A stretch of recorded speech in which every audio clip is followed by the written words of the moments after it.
nós estamos lendo o finalzinho do trecho do Evangelho de Lucas, referente à apresentação de Jesus no templo, a festa da purificação de Nossa Senhora. E São Lucas faz aqui, no versículo 40, um resumo do que foi a vida de Jesus, desde a sua apresentação com 40 dias, até 12 anos. O resumo, o que Jesus fez dos 40 dias aos 12 anos? Versículo 40. Ele ia crescendo.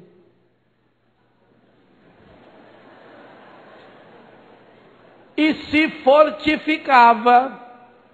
A diferença já, porque no Rio.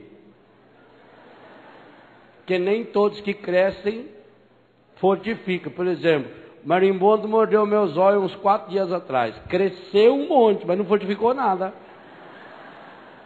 Inflação, cresce o montante de dinheiro, mas o povo está mais pobre. Ele ia crescendo e se fortificava. Portanto, ele crescia fisicamente, mas não só. Segunda parte do versículo. Estava cheio de sabedoria. Marca registrada de São Lucas. Uma pessoa é verdadeiramente de Deus quando ela está cheia. Cheio do Espírito Santo, como Maria, José, Jesus, João, Paulo, Pedro, Estevão. Lucas repete pelo menos 18 vezes, segundo a tradução da Bíblia Ave Maria, que alguém estava cheio de Deus, cheio do Espírito Santo. Então o menino ia crescendo fisicamente. Estava cheio de sabedoria. E a graça de Deus repousava sobre ele. Veja, São Lucas está dizendo isso porque depois ele vai retomar no versículo 52, para fazer um resumo do que Jesus fez dos 12 aos 30, quando ele começa o seu ministério. E qual é o resumo?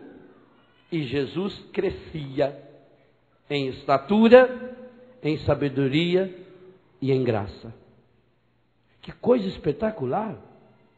Parece uma bobagem, mas Lucas era médico. Essas duas etapas que Lucas faz é para mostrar que o crescimento é gradativo. E que do mesmo jeito que a gente cresce fisicamente, a gente precisa crescer psiquicamente, afetivamente, emocionalmente. Isso significa que ele estava cheio de sabedoria. Sabedoria que é muito mais do que conhecimento. Não vem de saber, vem de sabor, de saborear, de saber o gosto, de sentir o gosto. E que a gente precisa crescer, além de crescer fisicamente, além de crescer psíquica, afetivamente, nós precisamos crescer espiritualmente. E que esse crescimento precisa ser gradativo. Segunda coisa que está muito claro no Evangelho e que vai retomar na primeira leitura, que eu quero reservar um tempo maior hoje para refletir sobre um aspecto da primeira leitura, que penso ser muito importante à luz do tema desse acampamento. Ao citar essa Ana, a mulher do Fanuel aí, que viveu verdadeiramente como viúva, o que Lucas faz, ele cita um consenso. Se você pegar a carta, por exemplo, a carta de São Paulo, a primeira carta de São Paulo a Timóteo, no capítulo 5, versículo 5, facinho de gravar, 1 Timóteo 5, 5, lá diz que a verdadeira viúva é aquela que se consagra a Deus e que fica dia e noite em oração e louvor a Deus. Então, São Lucas está dizendo que essa mulher que teve uma vida absolutamente normal, uma mulher que, quando jovem, se casou, o marido morreu e ela se manteve firme em Deus, apesar da perda do marido. Apesar de ter ficado poucos anos com o esposo, ela não abandonou a Deus, ela não botou a culpa em Deus, ela não se afastou de Deus. Ela entendeu que, se ela queria casar, e de fato casou, e não teve filhos pelo contexto do texto. Então, ela consagrou sua vida a Deus, como as verdadeiras viúvas devem fazer, segundo São Paulo escreve a Timóteo, que era bispo, jovem bispo da igreja, no capítulo 5, versículo 5. Por que São Lucas coloca esse contexto também? Para dizer que a graça de Deus em nossa vida tem que encontrar espaço para ir crescendo ao longo da nossa vida inteira. Você que chegou aos 50 anos, você que chegou aos 60, você que chegou aos 70, aos 80, aos 84, você não ganhou um diploma. Você não está pronto. Pode ser que fisicamente você não cresce mais. Talvez se alarga um pouco. Talvez você segue um crescimento à luz de um maracujá, por exemplo. A pessoa vai chegando numa idade, vai se assemelhando muito com o maracujá, que ele vai enrugando, vai ficando medonho. Mas paciência. Agora, eu quero crescer. Não foi isso que São João falou também na primeira leitura? Por que São João dirige-se na primeira leitura hoje aos pais, às crianças, aos jovens, aos filhos? E por que ele retoma nessa meia dúzia de versículos da primeira carta? Nós não podemos esquecer, e se você tiver a sua Bíblia em mãos, vale a pena deixar aberta aí na segunda leitura. Nós não podemos esquecer que essa primeira carta de São João é um dos textos mais recentes que nós temos no Novo Testamento. Um dos últimos textos a serem escritos. Padre Jonas ensina, na Bíblia foi escrito para você, no método de estudo e de oração bíblica que a Canção Nova segue, que essa deve ser a porta de entrada da leitura bíblica, embora o texto esteja lá no final. Exatamente por quê? Porque esse texto foi escrito por volta do ano 90, 95, quase no ano 100. Já é o final do primeiro século do cristianismo, segundo século da era cristã. Que coisa fantástica! Então é um texto que está o texto mais próximo de nós. E o que São João está nos convidando a fazer, de modo especial, nesse pedacinho da carta? A que cada um de nós, crianças, jovens, adultos, idosos, a que cada um de nós faça uma experiência do senhorio de Jesus em sua vida. Que cada um de nós façamos uma experiência do senhorio de Jesus em nossa história. E o que significa fazer essa experiência do senhorio de Jesus em nossa história? Primeira coisa que São João nos falou hoje: tomar posse da redenção. Se você ler a carta de São Paulo aos Colossenses, no capítulo 1, versículo 12 e 13, ele diz assim: sede contentes e agradecidos ao Pai. Ele os fez participantes da herança dos santos na luz. E o versículo 13 diz: ele nos resgatou do reino da morte na pessoa de Jesus Cristo. Jesus é aquele que nos resgatou. A mesma coisa São Paulo vai escrever aos Efésios. No Cristo nós temos, versículo 13 e 14 do primeiro capítulo de Efésios, no Cristo nós temos a redenção e a remissão. Mesmo jogo de palavras que ele fez em Colossenses. Porque redenção e remissão. O que é redenção? Redentor é aquele que me liberta das amarras. Se você chegar na cidade de Redenção da Serra, uma bela cidade, pequena, mas bela e querida cidade, aí no Vale do Paraíba, primeira cidade do estado de São Paulo, onde aconteceu a abolição da escravatura. Por isso que chama-se Redenção, porque está na Serra, Redenção da Serra.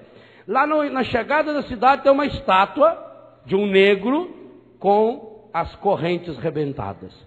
Isso é redenção. Então, redimir é libertar-se de uma coisa exterior, libertar-se de algo que me prende. Mas Jesus não realizou somente a redenção, ele realizou também a remissão. E o que significa a remissão? Ele apagou os nossos pecados, ele nos libertou dos nossos pecados, São Pedro vai dizer, Ele carregou sobre si as nossas enfermidades. E essa é a primeira coisa que São João vai nos ensinar como grande caminho de libertação. Filhinhos, eu vos escrevo porque vossos pecados vos foram perdoados pelo seu nome. É o que está lá em Atos dos Apóstolos, capítulo 3, versículo 36. É no nome de Jesus que nós temos a redenção, que nós temos a libertação. E nós precisamos tomar posse dessa graça. Nós não somos vendidos ao encardido. Essa é uma das mentiras. Nós vamos ver daqui a pouco isso no texto. É uma das mentiras que o demônio quer que a gente acredite. De que nós estamos vendidos. De que nós somos fracos. Por isso São João vai dizer, jovens, eu vos escrevo porque sois fortes. E no que consiste a vossa força? A palavra de Deus permanece em vós e vencestes o maligno. Há uma coisa que o mundo moderno está tentando fazer conosco: transformar-nos em pessoas fracas. Está se criando uma raça de gente fraca, uma juventude fraca, uns casais fracos, uns padres fracos, uns religiosos fracos, tão fraco que cai diante de qualquer coisinha. Porque o encardido vai nos amarrando, e é claro que amarrado a gente é fraco. Se você colocar para lutar o Maguila foi o maior lutador de boxe do Brasil, só que a cara dele já derrubava 10.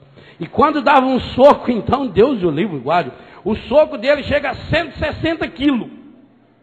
Agora imagine se você coloque para lutar contra o Maguila uma criança de 5 anos de idade. Quem vence? Quem vence? Tem certeza? Agora pense o seguinte, o Maguila vai lutar amarrado. A perna dele amarrada, a mão dele amarrada nas costas, a cabeça dele amarrada no tronco. Se der uma cabeçada a gente parte um coco sossegadamente, que tem uma cabeça dura, hein? Ele está completamente amarrado. E a criança tem um punhal. Quem vence? O encardido faz isso. Ele vai amarrando a gente, amarrando. Vai fazendo você acreditar. E já que nós vamos ver a pedagogia dele aí, no texto. A gente vai acreditando nele. Ele vai nos amarrando. E depois ele só dá uma dedadinha assim. Toim. Porque nós somos fracos. Quer dizer, acreditamos que somos fracos. Gente, essa é uma aberração. Pensa em tudo que o Padre Jonas nos falava hoje de manhã. Você acha que Deus errou quando fez você? Você é o único no mundo. Você não tem 2 vidas, não. Uma para errar e outra para vir consertar. Sua vida é única. Deus nos escolheu, comecinho da carta aos Efésios, antes da fundação do mundo. Antes. O ser humano é o único ser criado pela vontade de Deus, por desejo próprio de Deus. Todo o universo foi criado em função do ser humano. O ser humano tem um valor incomensurável, porque ele é imagem e semelhança de Deus. Nós precisamos ressaltar a dignidade da pessoa humana. Meu Deus, o corpo humano, Jesus Cristo. Por isso que a festa do Natal é a festa da dignidade humana. Porque se Jesus assumiu um corpo igual ao meu, se Deus foi capaz de entrar num corpo como esse, e outra, Jesus não fez isso só na Santa Noite de Natal, não. Jesus faz isso a cada milésimo de segundo em que nós respiramos e recebemos o ar, que é o hálito de Deus, o sopro de Deus. Jesus opera essa grande maravilha de morar em nós, cada vez que nós o recebemos na Eucaristia, porque a Eucaristia contém o corpo, sangue, alma e divindade dele. Então nós precisamos tomar consciência dessa dignidade da pessoa humana. Então o encardido quer nos enganar, dizer, você não vale nada. E eu começo a dizer, eu não valho nada. Por quê? Lembra das mentiras que ele nos ensina? Para ser feliz eu preciso de algo ou de alguém que esteja fora de mim. Para ser feliz eu preciso da aprovação das pessoas. Então eu coloco o meu valor nas pessoas. Eu coloco o meu valor fora de mim. Aí quando alguém tira aquilo que eu colocava o meu valor, eu desmorono. Porque eu perdi os meus referenciais. É a história do rei que teve um problema nas pernas. Não podia andar mais. Aí inventaram para ele uma muleta. O dia que inventaram a muleta, ele ficou impressionado. Que coisa mais bem bolada. A muleta, aquela perna de pau. E ele começou a andar com aquilo, mas ele tinha muita vergonha. Ele teve que andar sozinho com aquilo. E como ele era rei, ele podia tudo. Ele baixou um decreto. A partir de hoje, todas as pessoas vão ter que andar de muleta. E começaram então, todo mundo de muleta, a criançada treinar a andar de muleta. E aí o subaco vai ficando grosso, aquele negócio da muleta, a mão, e a pessoa costuma andar de muleta. Alguns já colocavam uma muleta de cor diferente, outros faziam uma muleta um pouquinho maior, outro um pouquinho menor, uma muleta de titânio para ficar bem levezinha, uma muleta com amortecedor, igual esse sapato que eu ganhei um esses dias que tem um amortecedor, que ele é bom, se o carro quebrar, você já põe ele embaixo do amortecedor, já vai levando, que sapato é espetáculo. Aquela muleta com amortecedor, com refrigeração, aquilo entrava ar por baixo, assim, já ia refrigerando o subaco da pessoa. Então cada um já estava com a muleta. E as pessoas começavam a ser classes sociais. Os ricos compravam a muleta no shopping center. Os pobres compravam na 25 de março. Né, do camelô. Já tinha camelô. Muleta que você montava. Você ia viajar, você punha dentro de uma pasta, igual o outro Dunga tem, que estava com ela agora há pouco. Você vai juntando aquela muletinha. Igual guarda-chuva, antigamente guarda-chuva era grandão, agora é pequenininho, né? Então, muleta guarda-chuva, que você andava com aquilo dentro da pastinha, você chega em outro lugar, você já abre, já tirava a sua muleta, apertava um botão automático, ela já grudava. Então, todo mundo passou, foi. A criança nascia, em vez de engatinhar, aprendia a andar de muleta. E ai de quem resolvesse andar sem muleta, era considerado um revolucionário. Como? Por que você quer mudar? Sempre foi assim. Por que você quer ser diferente? Ovelha negra. Você acha que é melhor do que os outros? Deixe de ser bobo. Muito melhor andar de muleta. Só porque você não pode andar de muleta? E naquele reinado as pessoas foram acreditando que o único jeito de viver era andando de muleta. Sabe que o encardido inventou uma porção de muleta para mim e para você? Alguns chamam-se amuleto. Outra é a muleta do cigarro, a muleta da droga, a muleta do aplauso, a muleta da aprovação social, a muleta dos falsos amigos, a muleta da fama. Quais as muletas que eu empanturro dentro da minha bolsa? Porque eu sou mais do que os outros. Quanto mais muletas eu tenho, olha a minha coleção de muleta, olha, essa muleta eu trouxe da França, essa aqui eu trouxe do Japão, olha como é que ela tem os olhos tortos, essa aqui eu trouxe da África, é feita de madeira de ébano, olha essa muleta. E você vai fazendo coleção de muletas. E com coleção de muletas a vida vai ficando terrivelmente triste, porque você não pode correr mais, você não pode brincar mais, você não pode mais jogar bola, você não pode mais fazer nada, porque você está preso na muleta. Em todo lugar que você vai, você não pode levar nada, que você tem que levar a muleta. É isso que o encardido vai fazendo. Ele vai criando muletas, e por isso nós nos tornamos uma raça de gente fraca, pois a palavra diz: nós somos vencedores do maligno. 2 vezes São João diz aí: eu vos escrevo, jovens, versículo 13, porque vencestes o maligno. Ele está bem traduzido aqui na Bíblia Ave Maria. Ele não disse o mal pura e simplesmente que tem no mundo. Ele não falou pura e simplesmente uma maldade que alguém faz. Ele disse o maligno, com M maiúsculo. O mesmo M maiúsculo que está no Pai Nosso, quando Jesus nos ensinou: livrai-nos do maligno. E mais uma vez ele vai voltar no versículo 14, no finalzinho: jovens, eu vos escrevi porque sois fortes, a palavra de Deus permanece em vós e vencestes o maligno. Ele não diz porque vocês vencerão o maligno. Ele não joga isso como uma possibilidade de futuro, ele joga isso como uma possibilidade de presente. A primeira coisa que nós precisamos fazer é tomar posse de que Jesus Cristo morreu por mim, Jesus Cristo já me deu a salvação, Jesus Cristo já me deu a redenção, meus pecados foram perdoados. Está aqui, versículo 12, vossos pecados vos foram perdoados pelo seu nome. E pelo seu nome significa, meus pecados não foram perdoados porque eu fiz um esforço, meus pecados não foram perdoados porque eu fiz um jejum, meus pecados não foram perdoados porque eu fiz uma linda oração, meus pecados foram perdoados pelo nome de Jesus, o único nome pelo qual a gente pode ser salvo, Jesus Cristo. Isso nós precisamos tomar posse.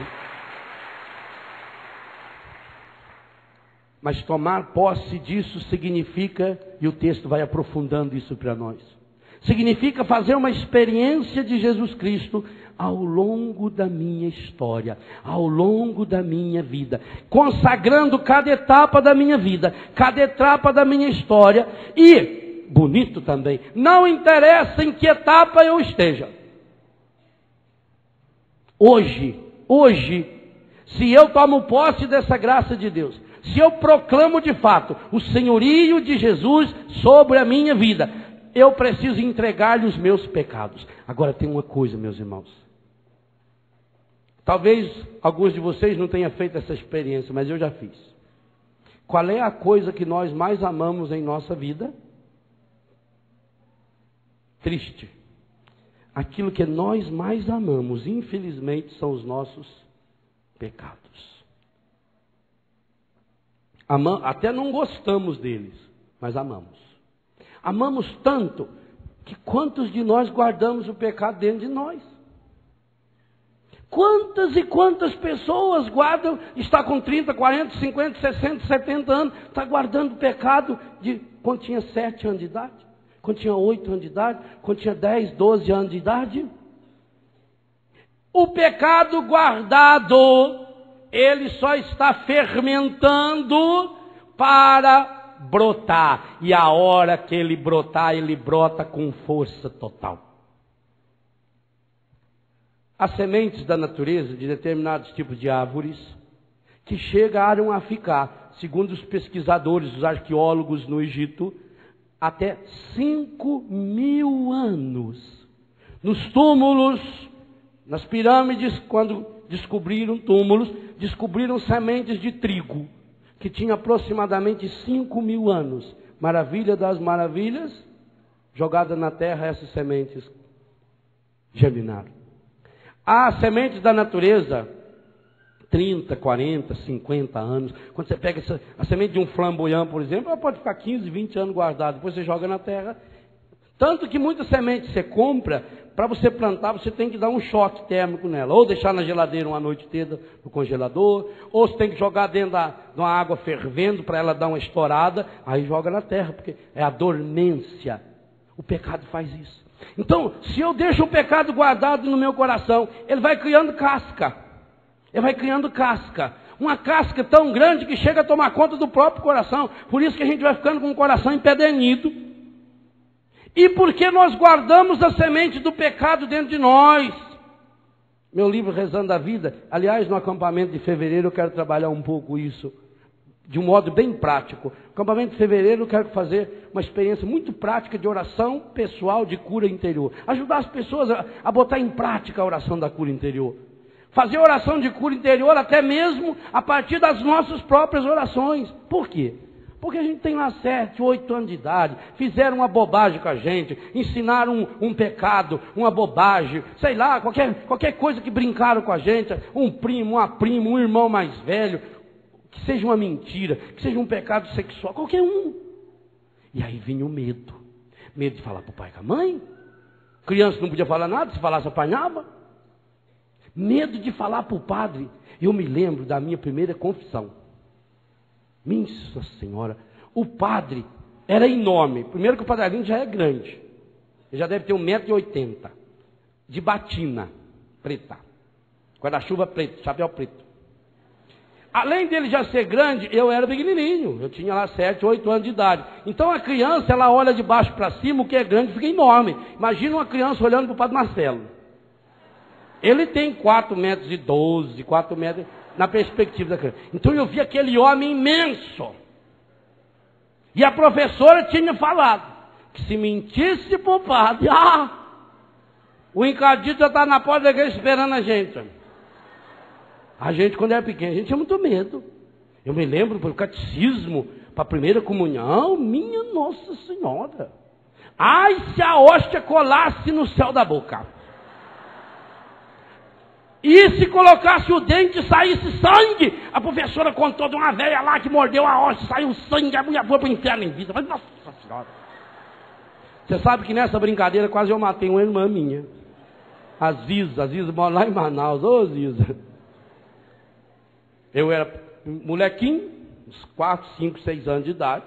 Fui celebrar a missa, já era de padre. E aí na hora da comunhão, com folha de jabuticaba. E a folha de jabuticaba é dura. Aí quando eu dei a comunhão para a Ziza, ela muito piedosa, engoliu. E aquela folha, ela não podia pôr o dente. Ela acreditou que era hóstia.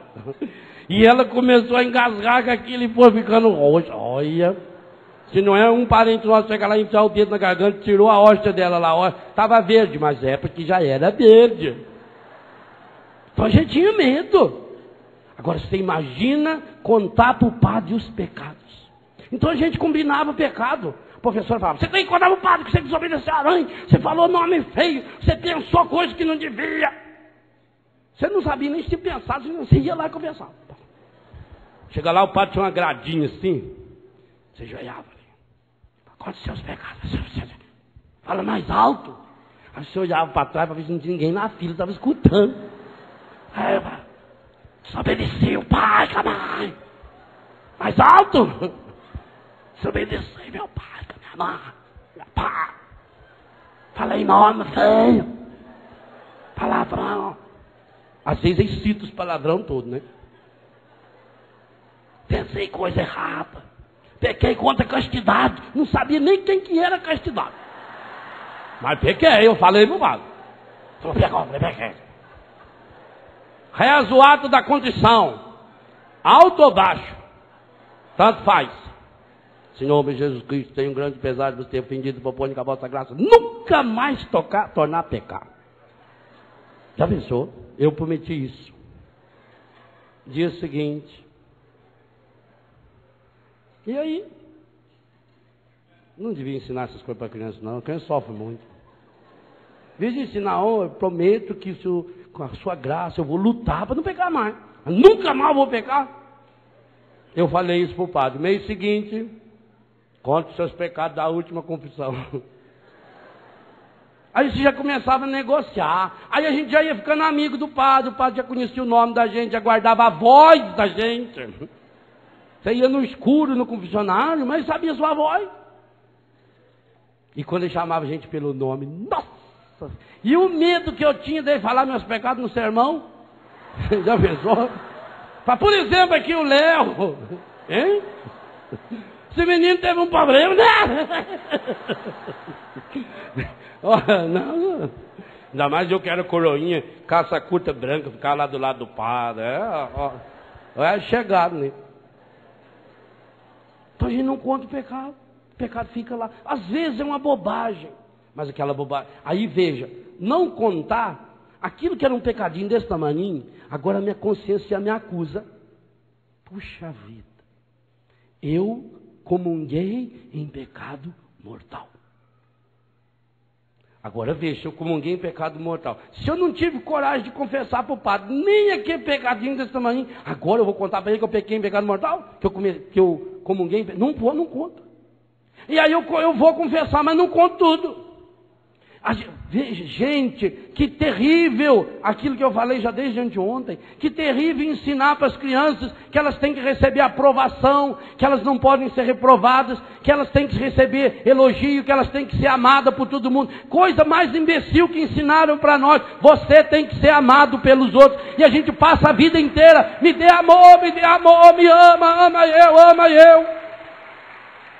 Vivemos a vida inteira feito um drogado, mendigando amor. Eu preciso ser amado. Preciso coisa nenhuma.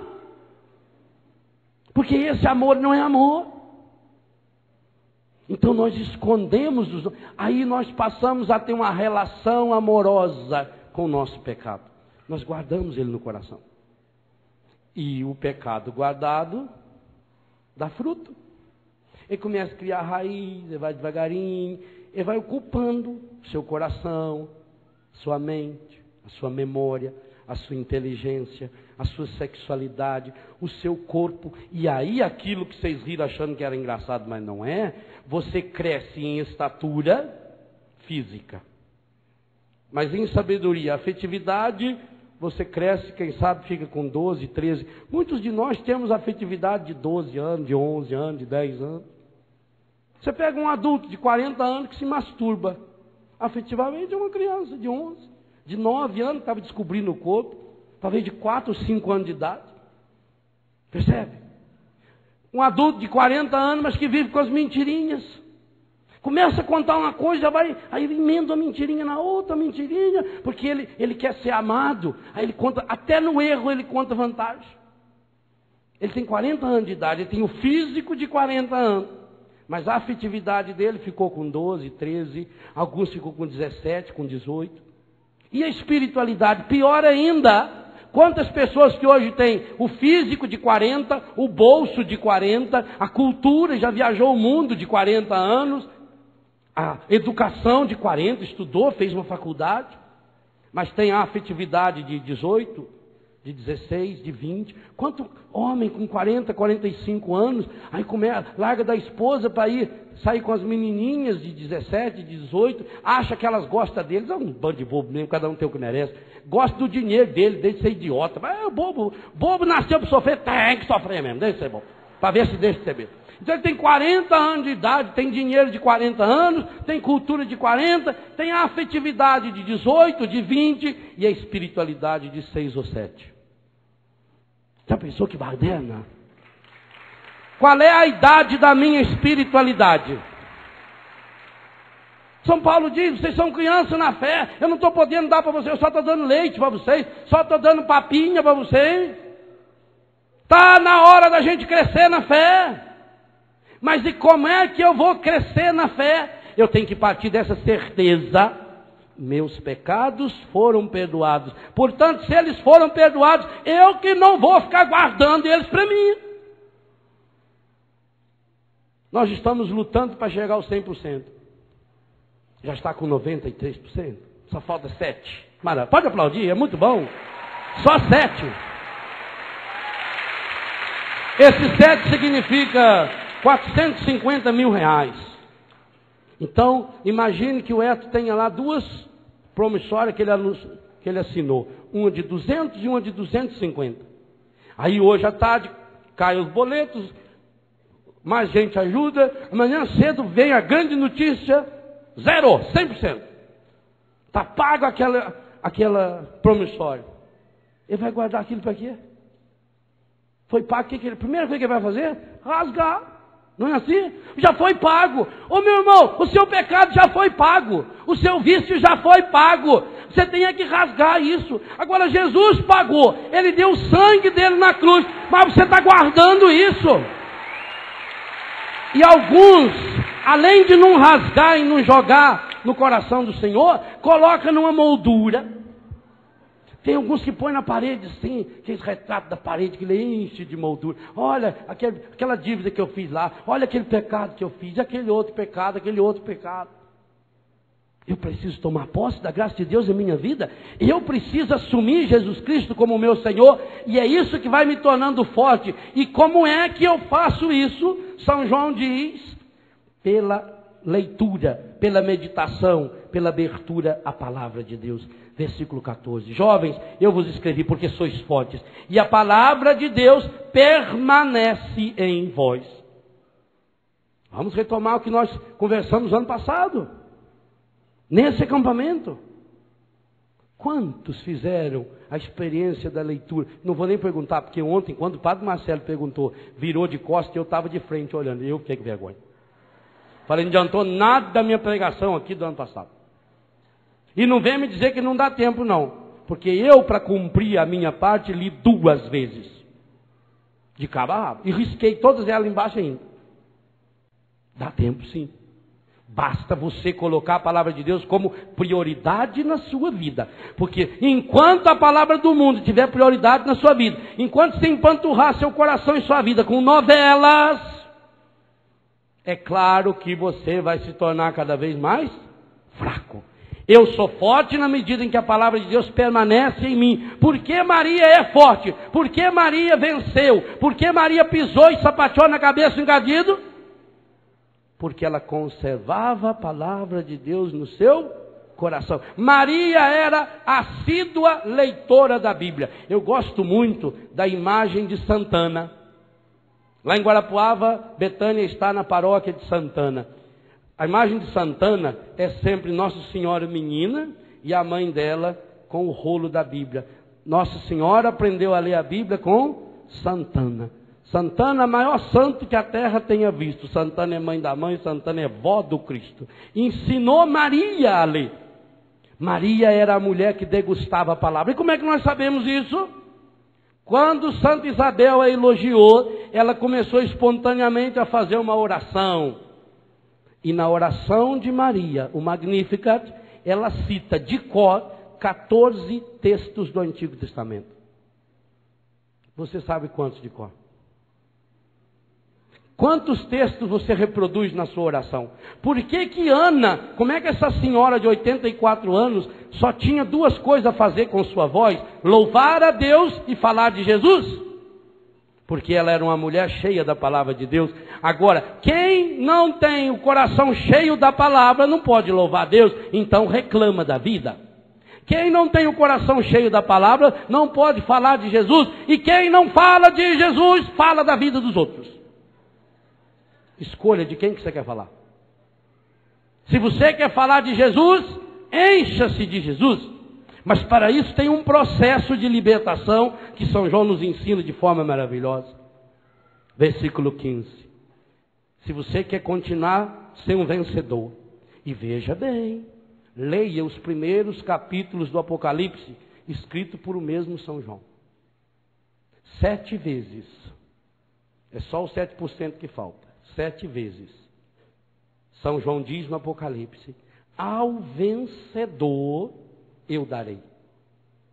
Ao perdedor não. O perdedor vai lá para o fundo. Vai lá para o inferno. E o catecismo da Igreja Católica diz que Deus o livre e guarde. Se a gente for para o inferno é imediatamente depois da morte. Você morreu, você vai para o inferno, a hora que a pessoa descarga não volta mais. Você vai ressuscitar assim, para ir para o inferno com o corpo junto. E foi São João que ensinou isso também, a segunda morte. É coisa muito séria que ele está falando. Você tem uma escolha, ou seja forte e vence o encadido, ou ele vai vencer você.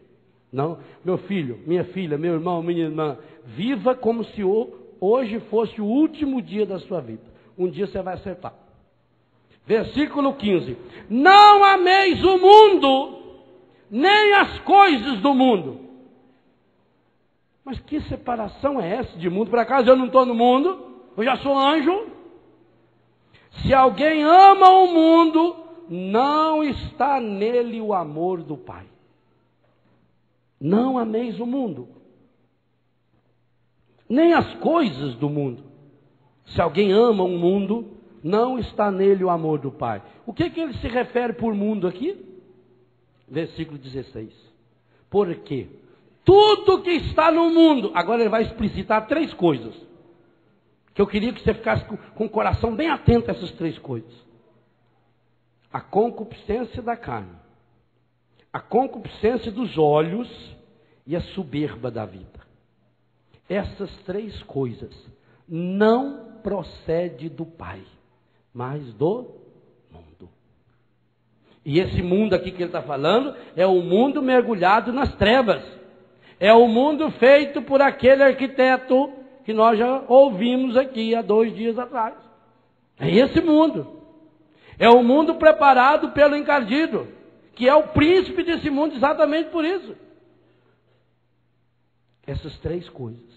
O mundo passa com as suas concupiscências, mas quem cumpre a vontade de Deus permanece eternamente. Ou seja, o único jeito de ir para o céu é vencer três situações específicas que o mundo tem para nos destruir: concupiscência da carne, concupiscência dos olhos e a soberba. Soberba é um dos pecados capitais.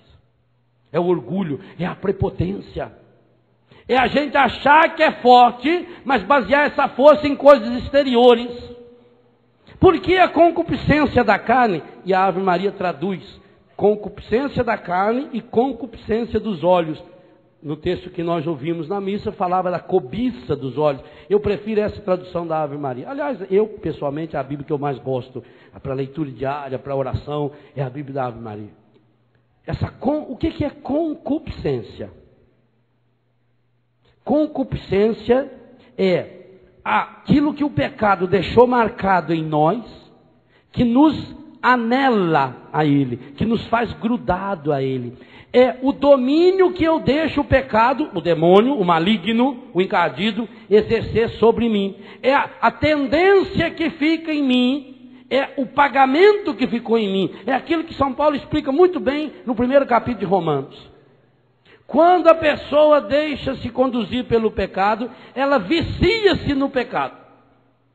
Ela torna-se dependente do pecado. E desses três, São João faz uma centralidade no olhar. Que coisa impressionante. São João escreveu isso há 1903 anos atrás, mais ou menos. Se foi pelo ano 100.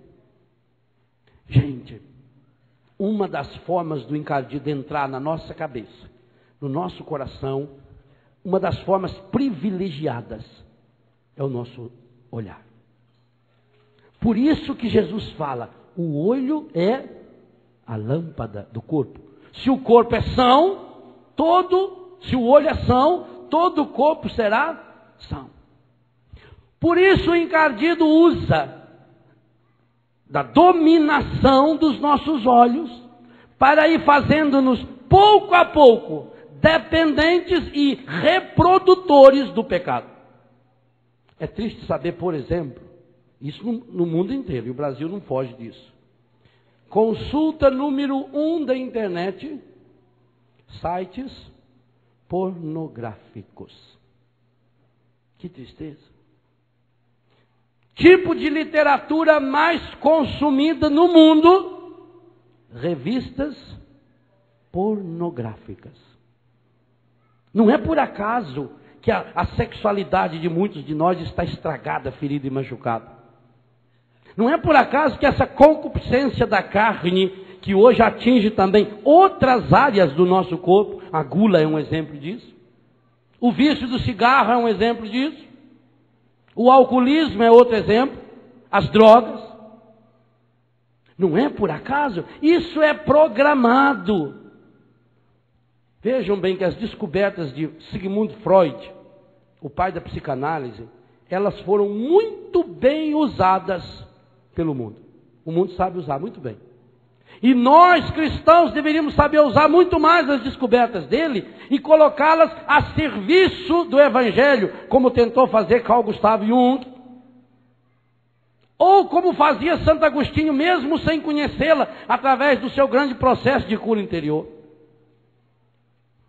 Como é que se instala em nós esse processo da dependência, da concupiscência pecaminosa que entra pelos olhos? E por que a Bíblia tem textos? Pegue, por exemplo, a carta de São Pedro, a segunda carta de Pedro. Isso você vai ler em casa ou na barraca depois. Segunda carta de Pedro, capítulo 2. 2 Pedro 2. Lê inteiro. O mecanismo da concupiscência que entra pelos olhos. Olha, como é que você se torna viciado numa droga? Ou numa bebida, que também é droga. Então você toma um golinho hoje, amanhã toma mais um golinho, e depois precisa aumentar a dose. Precisa aumentar a dose e a frequência. Com os olhos acontece a mesma coisa. Por isso, essa lei seca que o Padre Jonas proclamou, nós estamos implicitamente, e agora eu falo explicitamente, retomando nessa Santa Missa. Se eu quero ser uma pessoa liberta, não tem outro caminho.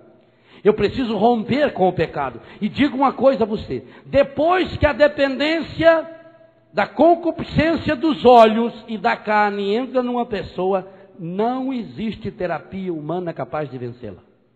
Não existe.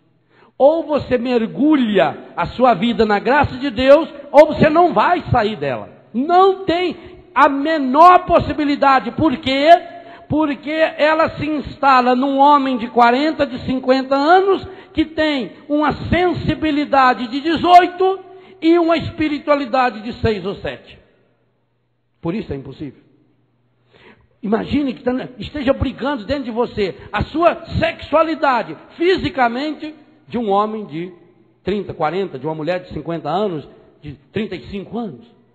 Mas afetivamente de 18 e espiritualmente de 6 ou 7. A espiritualidade vai perder sempre. A sua fé que não é alimentada, ela vai definhando e morre. E é exatamente isso que acontece. Se não passar pela experiência da graça de Deus, impossível. Por quê? Porque Freud descobriu uma coisa: o inconsciente, ele é absolutamente burro. Ou seja, o nosso inconsciente, ele não tem dimensão de tempo e nem de espaço. O que isso significa? Significa que uma imagem que eu vi quando eu tinha 10 anos, quando eu tinha 20 anos, ou que eu tenha visto hoje, para o meu inconsciente é exatamente a mesma coisa. Isso ficou gravado, ele grava isso lá. Então, ele não tem tempo. Ele também não tem espaço. Além disso, o inconsciente não sabe a diferença de algo que é real, isso aqui é real, eu estou vendo, estou tocando, algo que é imaginário, ou algo que é virtual, que eu vejo, por exemplo, no computador ou numa revista. Agora, junta isso, quando a pessoa vai lá, o moleque, a menina, ou o homem, eu infelizmente sei de homem, pai de família, eu vejo no aeroporto, eu fico com vergonha, aqueles marmanjão, de terno, gravata, porque todo mês, quando saem essas revistas pornográficas famosas, tem esses artistas famosos, eles põem lá assim na banquinha no aeroporto, é a pilha mais alta que tem. Mas naturalmente, você vê aqueles homens, sossegadamente, pega aquilo, põe embaixo do braço, vai lá, paga, na frente da gente. Esse tempo eu fui para o Rio de Janeiro fazer a tenda, do meu lado foi sentado um artista, eu não sei se é um ou é uma, é meio difícil de definir, um negão grandão assim, e sentou do meu lado, e ele abriu na minha frente uma revista de homem com homem, gente, dá vontade de vomitar. E ele foi folheando aquilo, a moça vinha lá oferecer coisa, ele continuava com aquilo, um sujeito depravado, ou depravada, não sei bem, ficar lendo aquele negócio ali na frente da gente. Foi me irritando, sair de lá. Quando saí embora, ele continuou sentado lá dentro, olhando aqui. Como é que pode, meu Deus? Um homem, sei lá quantos anos tem. Veja no que o demônio transforma uma pessoa. Então, o sujeito vai lá e pega uma revista e olha. Ele olhou, a imagem entra pelo globo ocular e fixa na sua memória. Está lá. Você esqueceu, você fechou a revista, você jogou fora, você se arrependeu, você queimou, você pôs no lixo. A imagem ficou. Aí você vai e deita. Ao que você deita para dormir, o consciente vai apagando, o inconsciente devolve. E aí vem sonho. O seu sonho motivado, não sei porque que eu sonho com essas coisas. Por que criança que vive berrando, criança que vive esperneando, porque fica assistindo desenho animado, o processo é exatamente o mesmo. Vê a violência da televisão, o consciente da criança não sabe se é real, se é imaginário, ele não consegue diferenciar se é com o ratinho, se é com o gatinho, o passarinho ou com ela mesmo, mistura aquilo tudo. E aí vem, a criança depois fica chorando, fica doente o tempo inteiro. Então você vê aquela imagem e guardou. A memória cria um banco de dados, ficou aqui dentro. Na hora que eu lembro dessa imagem, a minha memória trabalha junto com a minha lembrança, com a minha vontade. A minha lembrança pede que a minha memória devolve a imagem. Então você, pela imaginação, olha o que significa a palavra imaginação? Ficar criando imagens. Então pela minha imaginação, eu vou criando imagens. Guardo de novo. Aí, imagine que eu vi uma foto lá de uma moça nua. Uma moça loura, muito bonita, nua. Aí eu encontro na rua com uma moça loura. Mas aquela moça está de roupa muito distinta. A roupa dela é muito honesta, séria. Mas acontece que o meu inconsciente não faz diferença. Para o meu inconsciente, aquela moça nua, loura, que eu vi na revista, e aquela, pode ser a morena, pode ser uma negra, a preferência de cada um. Obviamente que conforme a sua preferência, o seu inconsciente vai trabalhar mais. Então você vê aquela pessoa de roupa, mas o seu inconsciente já está vendo aquela pessoa sem roupa. Então você passa num varal, por exemplo, vê o vestido. Você já imagina a dona do vestido sem o vestido. Olha o problema que dá. A cabeça vai longe. Mas aí, como acontece com a dependência química, você não se satisfaz com aquela imagem. Como aquela imagem já é conhecida, eu preciso de mais imagens. Então eu preciso ver mais. E aí eu vou comprar revista e comprar. Por isso que a pessoa se vicia em revista de pornografia. Mas aí ela não se satisfaz mais de ver uma revista só que tem uma moça nua. Ela precisa de uma revista que tem homem e mulher em posições eróticas, ou até mesmo explicitamente tendo relações. Então eu compro aquilo e começo a ver. Você está alimentando, você está alimentando. Você tem um físico de 30, de 40, de 50. Você tem uma afetividade de 18. Você tem uma fé de 6 ou 7. Não sei se nem se tem tanto assim. Alguns nem isso têm. E eu estou alimentando essas imagens. Mas acontece que, como eu já estou dependente, a concupiscência do olhar é exatamente isso. É essa dependência. O meu corpo passa a ser dependente. Os meus olhos passam a depender. Agora eu preciso de imagens mais fortes. E depois, quando eu alimento com imagem mais forte, como um jovem que passa da maconha para a cocaína ou para o crack, que passa da cervejinha para o destilado, para vodkas, para outras bebidas mais fortes, eu agora preciso de imagens mais fortes, de imagens que sejam mais próximas da realidade. Então eu agora preciso de imagens com movimento. E eu, da revista, eu vou para o filme. Começo com um filme erótico, um filme que passa na televisão, que só insinua, e aí você assiste. Você assistiu aquele? Agora o seu inconsciente quer algo mais. Você já quer um que aparece a pessoa despida, e depois já quer um que a pessoa esteja completamente nua, e aí já parte para as relações, já parte para as aberrações. Acontece aquilo que o padre falava ontem aqui, de casais que o marido tem que alugar vídeo pornô, porque senão ele não consegue fazer nada, porque a sexualidade dele está tão reduzida, tão prostituída, tão pornografizada, que agora a cabeça dele só funciona a partir de um estímulo externo. E a esposa dele aqui não passa de um depósito dos seus devaneios, porque ele não tem mais o respeito pela pessoa. É uma coisa. Ele agora coisificou essa pessoa. Ele coisificado. A concupiscência da carne, a concupiscência do olhar, a soberba. E a pessoa vai se achando tal, ela vai se envolvendo. E aí o que acontece? A imagem não satisfaz mais, porque o meu banco de memória, o meu banco de lembrança, a saudade da imagem, a saudade da cena não me satisfaz. Então a pessoa agora vai querer reproduzir. E como para o inconsciente não tem diferença nenhuma em ver uma cena, em assistir uma cena real ou uma cena virtual numa televisão, e em fazer, começa essas aberrações que nós estamos vendo na pornografia tomando conta das pessoas, de troca de casais, de troca de sexo, de homem com homem, de mulher com mulher, e essas coisas todas que, infelizmente, o mundo cada vez mais está tornando isso explícito, e começa a pornografizar já uma criança. Veja onde nós paramos. Por quê? Porque nós alimentamos. Então agora eu sou fraco, aí eu não consigo deixar de me masturbar, eu não consigo mais ser fiel à minha esposa, eu não consigo ser fiel ao meu marido, eu não consigo mais namorar. Como é que eu vou namorar? Como é que um jovem vai manter puro a sua vida? Como é que ele...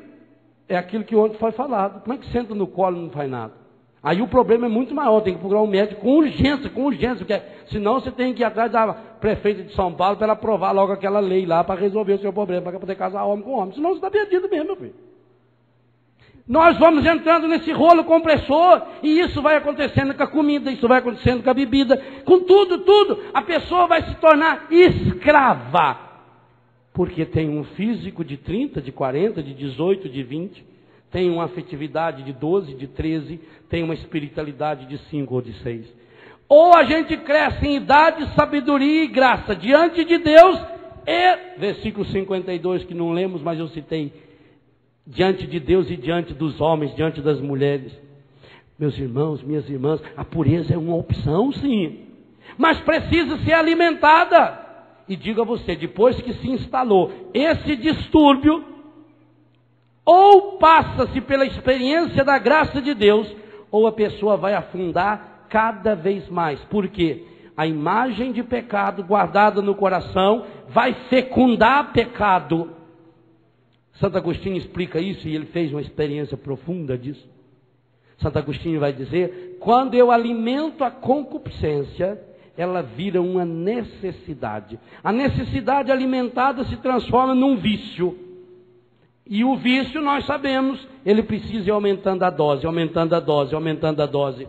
Por que o casal de namorado não pode permitir liberdades a mais? Porque não vai ficar naquilo. Por que o marido não pode, a mulher não pode permitir liberdades a mais do que ele pode viver na sua sexualidade? Porque não vai ficar naquilo. Esse processo é cientificamente comprovado. Essa concupiscência que São João está falando é cientificamente comprovada. A ciência hoje prova e comprova. Hoje há terapias até para isso, mas eu digo a você, se tirou a espiritualidade, se tirou Deus, impossível, e falo isso como alguém que experimentou a dependência química e que hoje vive. Eu tenho 180 e tantos filhos dependentes químicos, e na minha casa eu podia fazer um gráfico. Os meus filhos, as minhas filhas, que procuraram fazer uma experiência de Deus em suas vidas, esses, mesmo aqueles que estavam lá no fundo do poço da droga, esses venceram. Aqueles que não fizeram uma experiência de Deus, conseguiram ficar sem droga há algum tempo, voltou pior, e pelo menos uns 20, 30, desde que comecei a morar lá em São João, já morreram em consequência disso, porque o salário do pecado é a morte. Nós lembramos isso hoje. Então, meu irmão, minha irmã, hoje é dia, nessa missa de cura, de libertação, de a gente jogar o nosso coração nas mãos do Senhor. Mas eu queria convidar hoje você também, especialmente, a colocar os seus olhos diante do coração do Senhor. Porque senão, nós vamos tentar tirar o cisco do olho dos outros, enquanto nós estamos com a trave nos nossos olhos. Eu queria convidar você agora a rezar um pouquinho comigo, fechar os seus olhos. Se você puder, coloque suas mãos, ou a sua mão sobre o seu olho, e peça hoje o poder do Espírito Santo de Deus, vindo agora sendo derramado sobre os seus olhos. E a partir dos seus olhos, já que o olho é a lâmpada do corpo, a partir dos seus olhos, que o Espírito Santo fosse penetrando a sua memória, a sua lembrança, a sua inteligência, a sua afetividade, a sua sexualidade, a sua genitalidade, o seu estômago, a sua boca, as suas mãos, olfato, ouvido. Que o Espírito Santo fosse revestindo agora o seu corpo. Maria foi apresentar Jesus no templo. Maria e José apresentaram Jesus. Eu queria que você agora se apresentasse. Coloque-se no colo de Maria, nas mãos paternas de São José, e se apresente. Apresente nessa tarde também você que está em casa, diante da televisão, ouvindo pela rádio, pela internet. Talvez você que está diante de uma televisão que tantas e tantas vezes levou você a alimentar a concupiscência e o pecado. Talvez você esteja diante de um computador que tantas e tantas vezes você navegou em mares estragados, sujos da pornografia. Eu convido você a se consagrar ao Senhor, a se apresentar e a dizer hoje, fazendo-se como Jesus, um menino, uma menina no colo de Nossa Senhora, Mãe de Deus e da Igreja: apresenta-me hoje ao Pai. Como apresentasse seu menino Jesus. Coloca-me hoje no colo do Pai. Com toda a minha história ferida e machucada de pecado. A concupiscência da minha carne, pelos meus vícios, pela gula. A soberba, o apego às coisas materiais, pelo ter. A concupiscência dos meus olhos, danificaram-me, estragaram-me e tornaram-me essa pessoa fraca. Eu sou fraco. Forte em Deus, longe dele, fraco demais. Eu quero colocar hoje, Mãe, nas tuas mãos e suplicar que por tuas mãos se apresente ao Pai a minha fraqueza, ou a fraqueza em que me tornou o pecado. Assim como alguém muito forte, sábio, inteligente, quando está sob o efeito de uma droga, não consegue dominar-se, fica fraco, não consegue andar, não consegue ler, não consegue dirigir. Nós também, quando mergulhados nos efeitos da droga, da concupiscência, do corpo, dos olhos e da soberba, nós também nos tornamos fracos. Como bêbados, cambeteando pela vida. É assim que nós nos apresentamos. Nós nos apresentamos, Pai, na nossa fraqueza, na nossa miséria, das marcas e dos estragos que o pecado foi deixando em nossa vida. Eu quero apresentar os meus olhos, as imagens que entraram no meu inconsciente, no meu subconsciente, pelos meus olhos, imagens de pornografia, aquela revista que eu li na adolescência, na infância, aquele filme que eu vi, aquela cena erótica que eu vi até sem querer, mudando um canal de televisão à noite, ou aquela cena que eu vi até sem querer, quando aquela moça cruzou as pernas, o seu corpo apareceu. Eu quero colocar essas imagens, conscientes ou inconscientes, porque eu fiquei com medo de confessá-las. Eu amei os meus pecados, porque amei o mundo, e essas coisas do mundo foram me invadindo. Hoje eu coloco os meus olhos feridos e machucados pela concupiscência, que foi me tornando esse homem, essa mulher impura, que hoje não tem a serenidade, a pureza de olhar para alguém e ver aí a imagem e semelhança de Deus, porque meus olhos acabam reproduzindo aquilo que eu vou alimentando. Eu coloco na tua presença as imagens pornográficas que eu vi, os filmes, as revistas. Coloco a minha memória e suplico, Pai Santo, Pai querido, Pai amado, em nome de Jesus, Ele que já rompeu os meus pecados, Ele que já derramou seu sangue na cruz para perdoar-me, que Jesus Cristo, vivo e ressuscitado, mas que passou pela cruz, derrame sobre mim hoje com seu sangue a água viva do Espírito Santo, para me lavar, para purificar os meus olhos e as raízes das minhas concupiscências, as raízes da minha iniquidade, as raízes dos meus pecados. O Senhor sabe como tem sido difícil para mim viver o meu namoro, a minha vida religiosa, a minha vocação de seminarista, de padre, de pai, de mãe, de família. Sabe, Senhor, o quanto essa impureza já tomou conta do meu coração e o quanto me faz coisificar as pessoas e me deixar coisificar por elas. Sabe, Senhor, que a concupiscência da minha carne é tão grande que hoje eu não consigo resistir mais à comida e vou alimentando a minha gula, e vou alimentando a minha preguiça, e vou alimentando o meu desejo de coisas materiais. Eu vou procurando afirmar-me e reafirmar o meu valor nas coisas que eu tenho ou que eu desejo ter, nas pessoas que eu acho que são importantes para mim. E essa concupiscência da carne, essa soberba, esse amor aos bens materiais, esse apego desordenado às riquezas, alimentada por essa fragilizada sexualidade e afetividade, eu hoje coloco na tua presença. Senhor Jesus, cresceste em idade, sabedoria e graça diante de Deus e dos homens. Maria, plena de Deus, cheia da graça, toda de Deus, virgem, santa e imaculada. José, castíssimo esposo de Maria, apresentem-me hoje ao coração do Pai, para que eu possa ser purificado. Eu desejo ser purificado.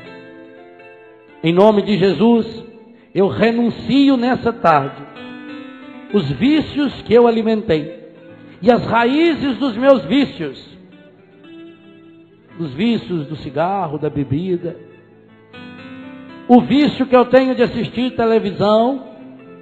Eu gosto de ver imagens pornográficas, eróticas, violentas. Eu hoje renuncio a esse vício. Eu renuncio àquelas revistas, aquele calendário, aquele filme que eu tenho guardado na minha casa, ou até que eu carrego comigo, aquela fotografia pecaminosa. Eu renuncio e atiro hoje aos pés de Jesus, para que o seu sangue derramado sobre mim venha libertar-me, curar-me, fazer-me homem novo, mulher nova. Sim, Pai, talvez o Senhor hoje esteja achando engraçado que eu, esse homem, essa mulher de 60, de 70, de 80 anos, mas hoje, como Ana, eu me apresento na tua presença para suplicar. Liberta-me, Senhor, dessa cruz que eu venho carregando há tantos anos, desse vício que eu venho alimentando e cada vez mais tornando-me essa pessoa fraca e fragilizada, que não consigo dominar os meus instintos carnais, os meus instintos afetivos.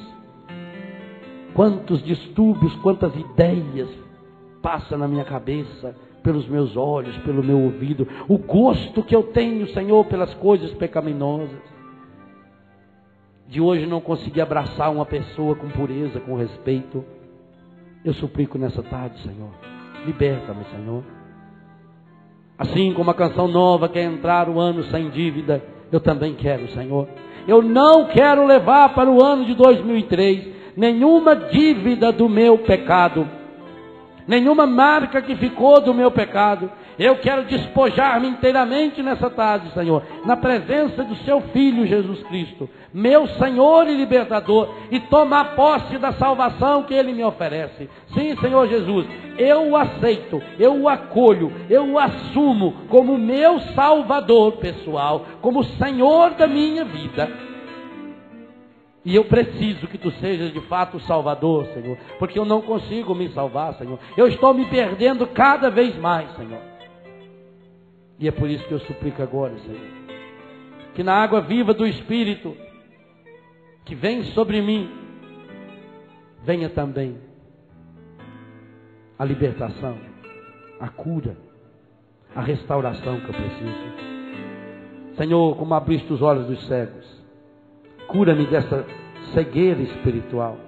Essa cegueira que faz com que eu enxergue tudo errado, Senhor. Eu enxergo tudo distorcido. Eu só vejo as coisas ruins. Eu só vejo as coisas estragadas, Senhor. E por isso eu me torno essa pessoa negativa, essa pessoa pessimista.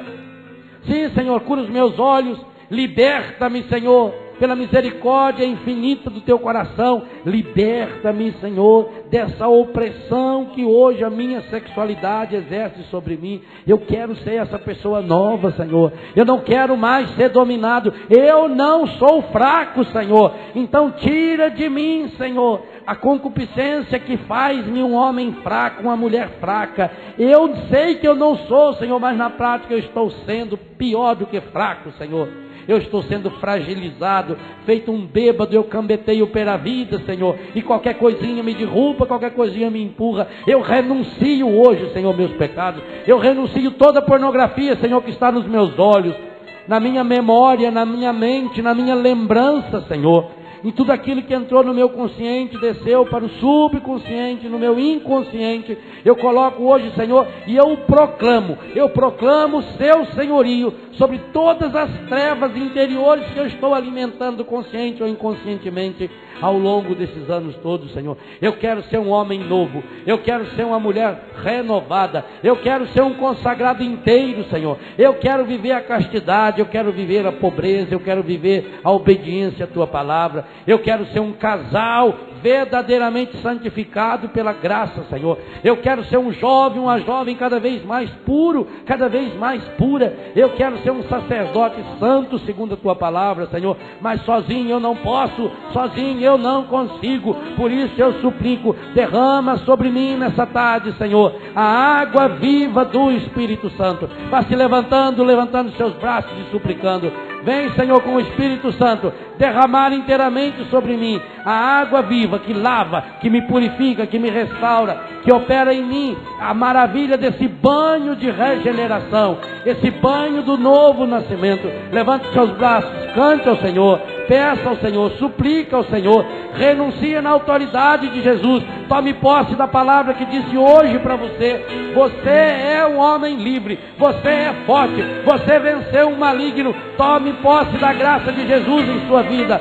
Vem, Senhor, com a água viva que lava, que purifica, que me restaura e que me transforma. Eu tomo posse, Senhor, da Tua graça em minha vida. Eu tomo posse, Senhor. Eu não quero mais ser subjugado pelo pecado. Eu quero levantar-me em Ti, Senhor. Eu quero levantar-me segundo a Tua graça. Eu quero levantar-me na Tua misericórdia e tomar posse do Teu amor misericordioso. Vem, Senhor, vem lavar meus pecados. Vem, Senhor, eu renuncio a todos eles. Eu jogo fora hoje, Senhor. Eu jogo aos Teus pés, Senhor, todo espírito de contaminação, Senhor Jesus. Todo espírito de homossexualismo eu jogo fora. Todo espírito de lesbianismo, de infidelidade, todo espírito de adultério eu jogo fora, Senhor. Eu proclamo o Seu senhorio sobre a minha sexualidade, os meus órgãos genitais, sobre a memória da sexualidade, Senhor, a memória da genitalidade. Eu proclamo, Senhor, Tu és o meu Senhor, Tu és Jesus, o Senhor da minha sexualidade. Em Ti eu sou forte, em Ti eu sou vencedor. O Teu sangue age em mim. Obrigado, Senhor. Eu tomo posse da Tua graça. Louvado seja, Senhor. Bendito seja, Senhor. Glorificado seja, Senhor. Espírito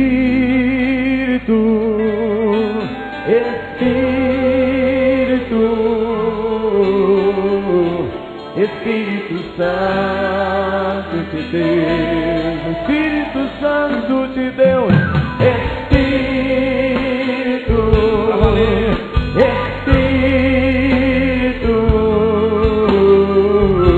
Espírito Santo de Deus, vem controlar todo o meu ser. Vem controlar todo o meu ser, vem dirigir o meu viver. Vai abrir espaço, eu posso jogar água dentro agora em você. O meu pensar, o meu falar, o meu sentir, o meu sentir. Abre espaço, você que deseja receber esse banho de água. É a água viva que lava. Espírito, é o próprio Espírito Santo. Vem sobre nós, Senhor. Lava, Senhor. Espírito Santo, purifica, Senhor. Espírito,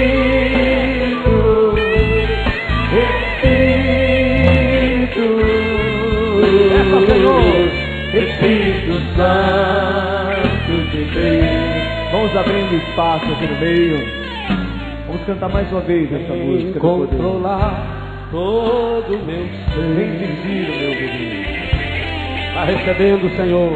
Vem dirigir o meu viver, o meu pensar, o meu pensar, o meu falar, o meu falar. A mão no coração, do meu sentir, todo meu, o meu agir, Espírito, Espírito, Espírito.